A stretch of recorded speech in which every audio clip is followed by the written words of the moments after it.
ഓം ശ്രീ ഗുരുഭ്യോ നമ. ജ്യോതികമാ ചാനലിലേക്ക് അവർക്കും സ്വാഗതം. ഇനി ഞാൻ ചർച്ച ചെയ്യുന്നത് 2026 ഏപ്രിൽ മാസഫലം ചിങ്ങക്കൂറുകാർക്കും ചിങ്ങലഗ്നക്കാർക്കും എങ്ങനെയാകും എന്നുള്ളതിനെ പറ്റിയാണ്. അതായത് മകം, പൂരം, ഉത്ര നക്ഷത്രത്തിൻ്റെ ആദ്യ പാദത്തിൽ പെടുന്നവർക്ക് ഏപ്രിൽ മാസം എങ്ങനെയാണ്.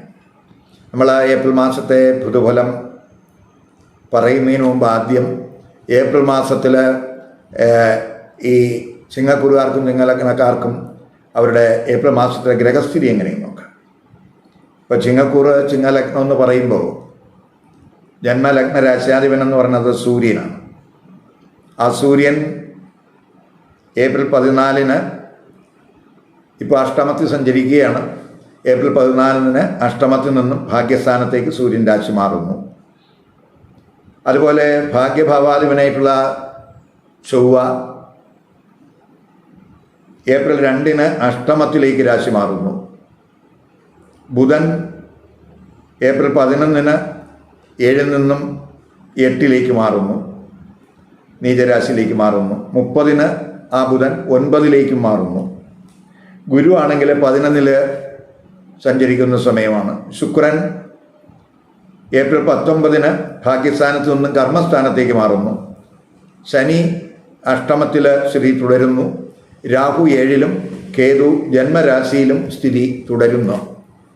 അപ്പോൾ പൊതുവെ നമ്മൾ ഏപ്രിൽ മാസത്തെ നോക്കുമ്പോൾ ചൊവ്വയും ബുധനും അഷ്ടമത്തിലേക്ക് മാറുന്നു എന്ന പ്രത്യേകതയും, അതുപോലെ സൂര്യൻ ഭാഗ്യസ്ഥാനത്തേക്ക് വരുന്നു, ജന്മലഗ്ന രാശ്യാധിപൻ ഭാഗ്യസ്ഥാനത്തേക്ക് വരുന്നു ഏപ്രിൽ 14 എന്നുള്ള പ്രത്യേകതയും, ശുക്രൻ കർമ്മസ്ഥാനത്ത് ബലവാനായിട്ട് വരുന്നു എന്നുള്ളതുമാണ് ഏപ്രിൽ മാസത്തിലെ ഗ്രഹസ്ഥിതിയുടെ പ്രത്യേകത. ഇപ്പോൾ നമ്മൾ ഏപ്രിൽ മാസത്തെ ഗ്രഹസ്ഥിതി വെച്ച് നോക്കുമ്പോൾ എങ്ങനെയായിരിക്കും ഈ കുറുകാരുടെ ആരോഗ്യസ്ഥിതി എന്ന് ആദ്യം നോക്കാം. ആദ്യം നമ്മൾ ആരോഗ്യസ്ഥിതി നോക്കിയിട്ട് മറ്റു കാര്യങ്ങൾ പറയാം. അപ്പോൾ ആരോഗ്യസ്ഥിതി നോക്കുമ്പോൾ ജന്മലഗ്ന രാശ്യാധിപനായിട്ടുള്ള സൂര്യൻ ഏപ്രിൽ 13 വരെ അഷ്ടമത്തിലാണ് നിൽക്കുന്നത്, ഇഷ്ടസ്ഥാനത്തല്ല. അവിടെ രവിയുണ്ട്, ശനിയുണ്ട്, അതുപോലെ ചൊവ്വയും വരുന്നുണ്ട്. 11 മുതൽ ബുധനും അഷ്ടമത്തിലാണ് വരുന്നത്. അപ്പം ചിലരെ സംബന്ധിച്ചിടത്തോളം ഹെഡേക്ക്, മൈഗ്രെയിൻ റിലേറ്റഡ് ആയിട്ട് എന്തെങ്കിലും ഇഷ്യൂസ് ഉണ്ടാകാം.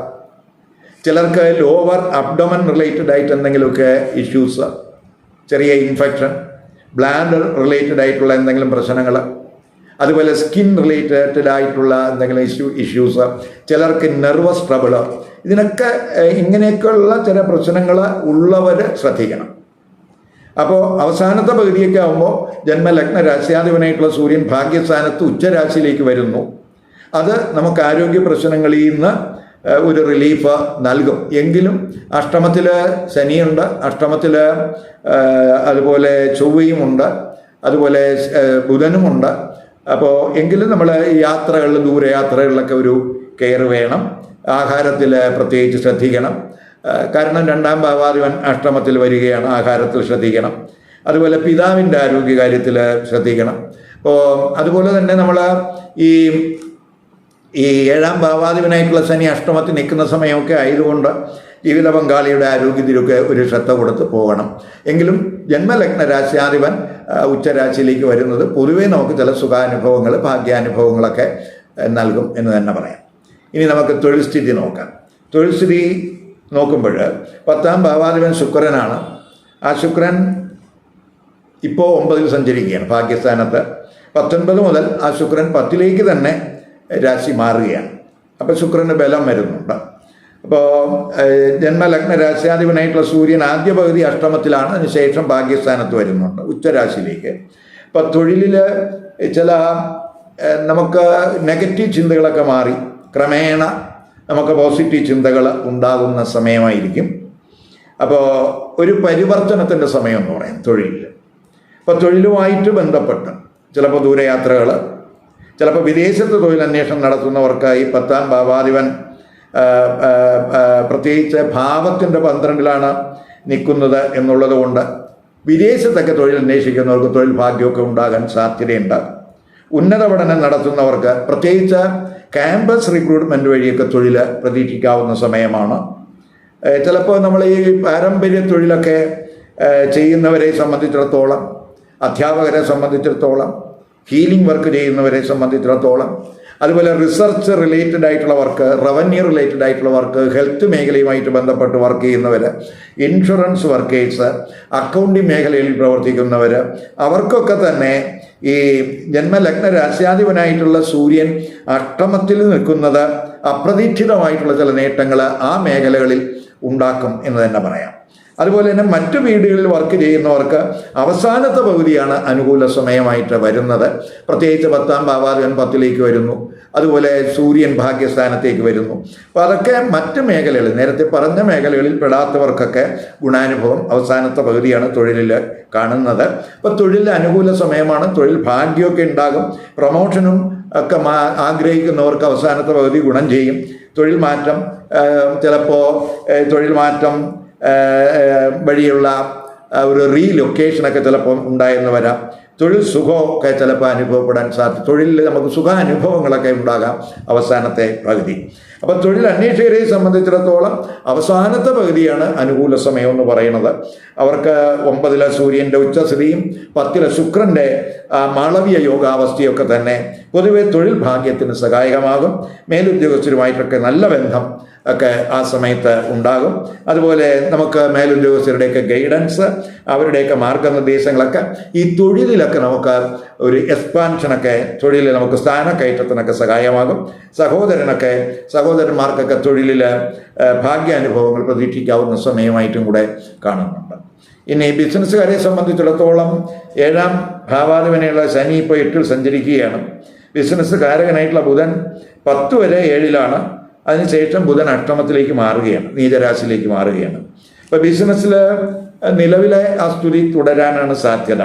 ബിസിനസ് റിലേറ്റഡ് ആയിട്ടുള്ള കമ്മ്യൂണിക്കേഷനിലൊക്കെ നമ്മൾ ഒരു കെയർ വേണ്ടുന്ന സമയമാണ്.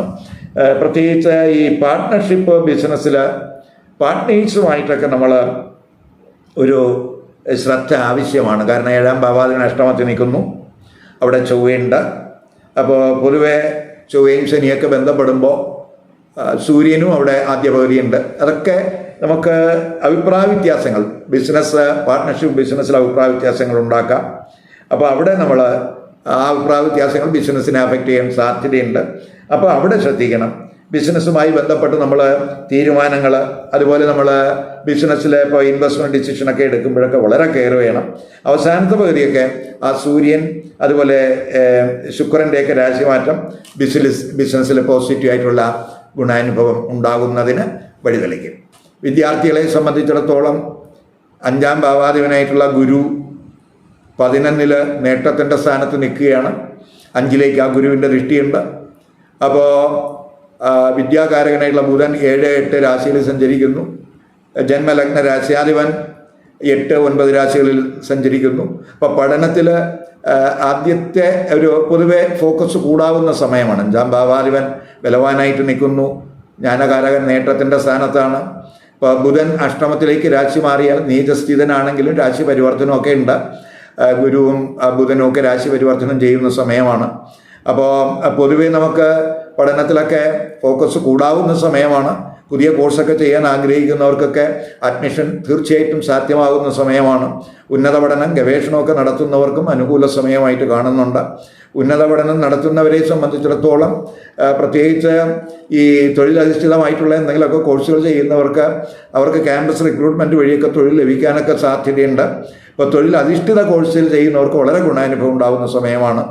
അതുപോലെ തന്നെ വിദേശത്തൊക്കെ പഠനം ആഗ്രഹിക്കുന്നവരെ സംബന്ധിച്ചിടത്തോളം അതും ഈ 10ാം ഭാവാധിപനായ ശുക്രൻ 9ൽ നിൽക്കുന്നത് വളരെ ഗുണം ചെയ്യും.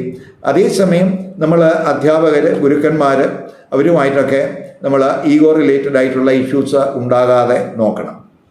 ഇനി നമുക്ക് ധനസ്ഥിതി നോക്കുമ്പോൾ 2ഉം 11ഉം ഭാവാധിപൻ എന്ന് പറയുന്നത് ബുധൻ തന്നെയാണ്.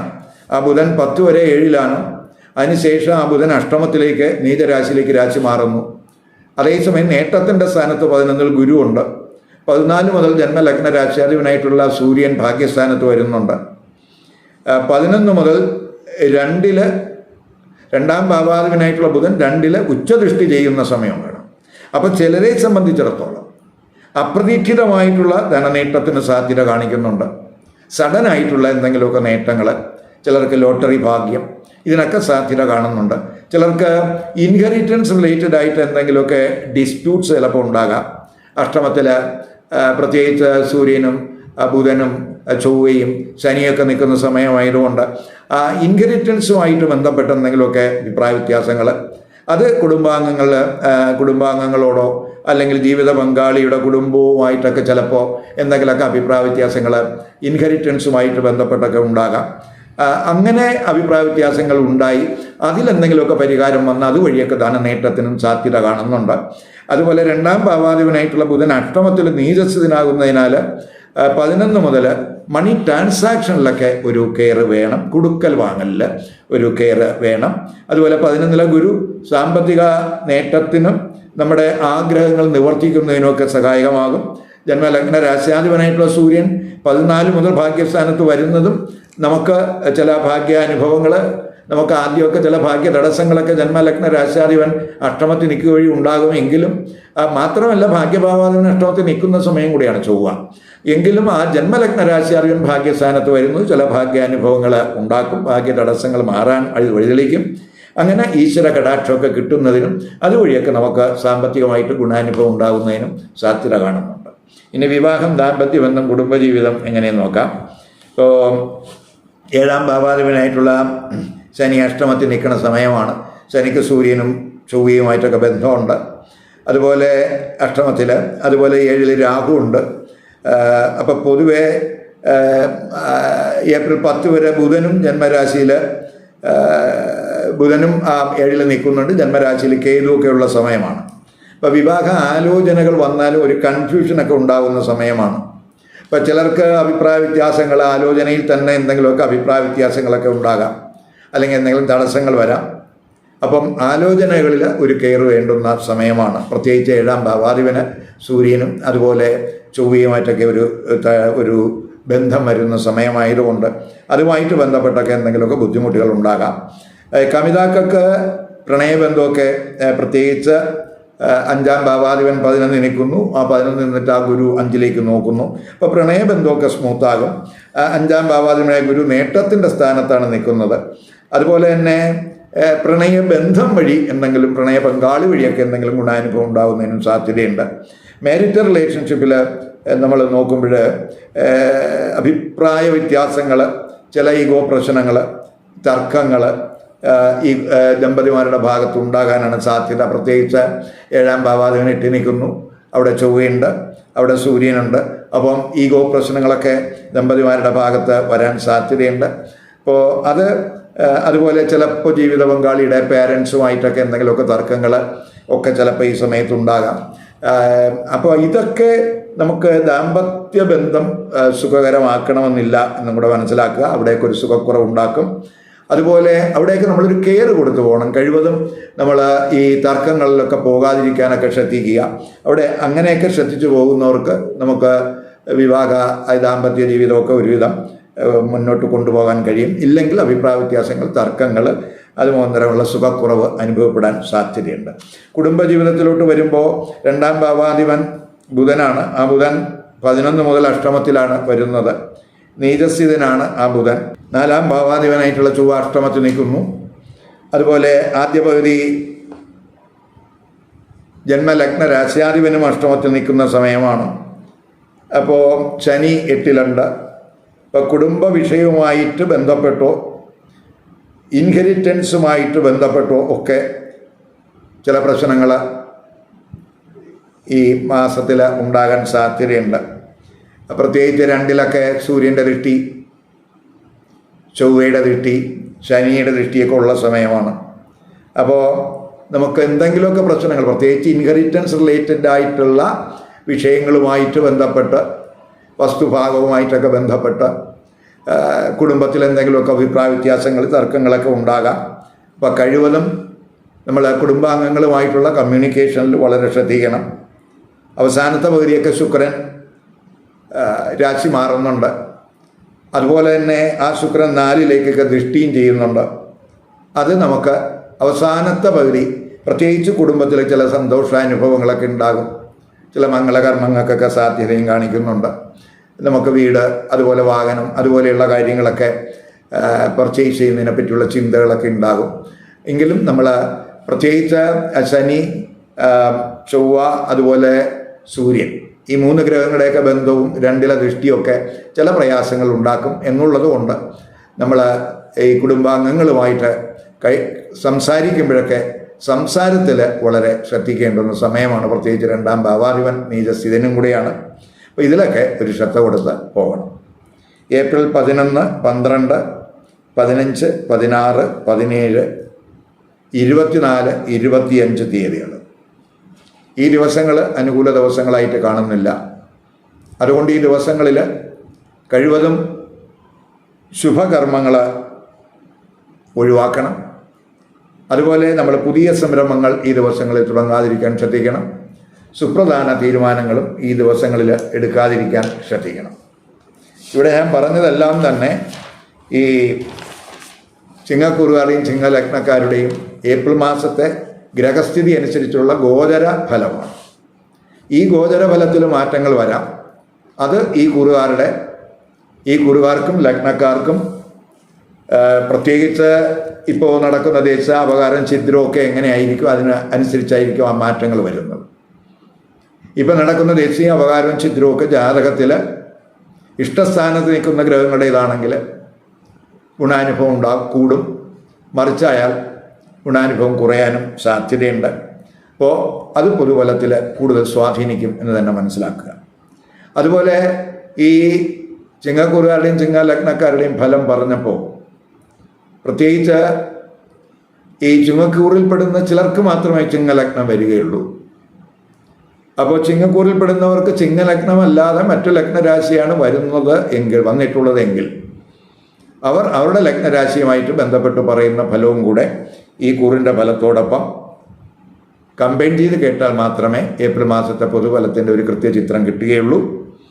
കാരണം ലഗ്നഫലത്തിനാണ് ഈ കൂറ് നമ്മൾ ഈ കൂറിൻ്റെ ഫലത്തെക്കാളും കൂടുതൽ കൃത്യതയുള്ളത്. അതുകൊണ്ട് ലഗ്നരാശി ഏതാണെന്നറിഞ്ഞ് ആ ലഗ്നരാശിയുമായിട്ട് ബന്ധപ്പെട്ട് പറയുന്ന ഫലവും കൂടെ ഇതിനോടൊപ്പം കേൾക്കാൻ ശ്രമിക്കുക.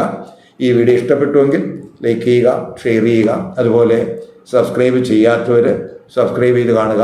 മറ്റൊരു പുതിയ വിഷയമായി അടുത്ത വീഡിയോയിൽ കാണാം. നമസ്കാരം.